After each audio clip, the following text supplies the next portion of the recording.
Welcome to our last video of the entire school year. So in this video we're going to go through the study guide for our last test and just go through the answers one by one so you know what my answers are and can study for the test this week. So first question is, our solar system is made up of objects moving around our sun. What is the name for something moving around another object in a specific path? This could be literally any two objects, but if you have one and have something moving around it, it is called a revolution, revolving around that object. And the actual path it takes is its orbit. And with planets, that orbit doesn't really shift very much. So you can, if you could attach some kind of giant marker to the Earth, you could make a mark of the entire path in space and could see what the shape was. But there's a similar name for when an object spins around its axis. So when the Earth spins around its axis, that's called a rotation. So very close words, but they mean different stuff. So when the Earth revolves, it's moving around the sun. But when it rotates, it's spinning on its axis. So one rotation is one day because it's one Earth spinning around. But one revolution is when it's moving around the sun, so that's a year. So it's the difference between a day and a year.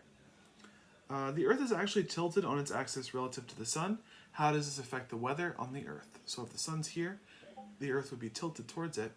That creates summer on the side that's tilted towards the sun, so the northern hemisphere in this case. And then when it's tilted away, the southern hemisphere experiences summer. So it makes whatever area of the Earth is tilted towards the sun warmer than it would be if it was tilted away. So that's how it affects the weather. The largest and most famous objects orbiting the sun in our solar system are the 8 planets, and they are divided into 2 major groups. There's 4 of them that are close to the sun that's in a group, and 4 that's farther away that's in a group. So let's focus on one at a time.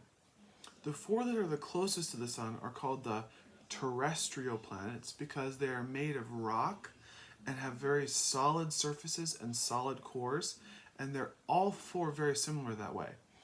They don't have very many moons, and they don't have rings surrounding them. That's some more characteristics that are similar between them, and they're called the terrestrial planets because they're made of rocky, solid cores and rocky, solid surfaces. The outer planets, on the other hand, are very different. They are called the Jovian planets because these guys all have the characteristic of being covered in a thick layer of gas, and so much so that we don't even know if they have solid cores in the middle of them. So we call them gas giants because they're made of gases and in some cases like liquids, liquid methane or liquid oxygen or hydrogen couldn't be found out there. So the outer planets are the Jovian planets, inner planets are called the terrestrial planets. There are also a lot of other smaller objects, like if you have a non-spherical object, so it could be any shape, and it's made of rock, that's called an asteroid. So rocky shapes that are not circles are asteroids. And there is millions and possibly billions of these flying around our solar system. We also have things called comets. Comets are other objects that might be spherical, might be not, but they're made out of ice and dust rather than solid rock. So these things, because they're not as solid, they leave behind a stream of particles that are blowing off of it. And you can see this if you look up pictures of comets, these big tails that spray out behind the comet as it's flying through space.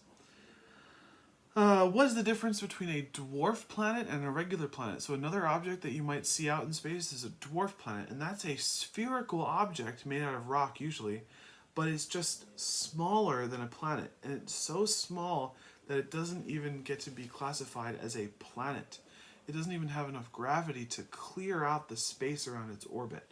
So big planets, when they're flying through an asteroid field, will slowly over time pull in the asteroids that surround their orbit because they have so much gravity they can attract them all. But tiny dwarf planets don't. Those asteroids just stay close by the orbit and are not cleared away. And that's the distinction that scientists make between these two. If they're too small, they can't even clear their orbit, that's a dwarf planet. If they're big enough that they've cleared the space, that's a planet. So those are the difference between them. In the center of our solar system is a star which we call the sun.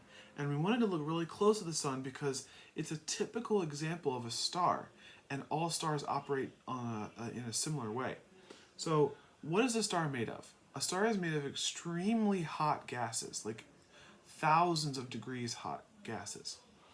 If we start at the very center of the star, you will find helium in there. Helium is very simple, it only has 2 protons in it. And in the middle of the star, nuclear fusion is happening where hydrogen atoms, which are only 1 proton, get fused together to make helium atoms, which are 2 protons stuck together. And then those will sink because they're a little heavier than hydrogen because they're 2 instead of 1. So they sink down into the core of the star. But then, because of the increased energy and pressure down there, they will explode and break apart in a nuclear fission reaction and become hydrogen again and rise back up. So you have this constant cycle of fusion and fission going on in the core of a star, which produces the intense energy and heat that fuels that furnace of the sun. Okay, so in the innermost layer you find helium, and then if you pop up 1 layer, that's called the radiative layer. Radiative layer. In that layer, you will find hydrogen, which is why how that whole system works. So hydrogen is right outside the layer of helium in the middle. Right above that layer is the convection layer.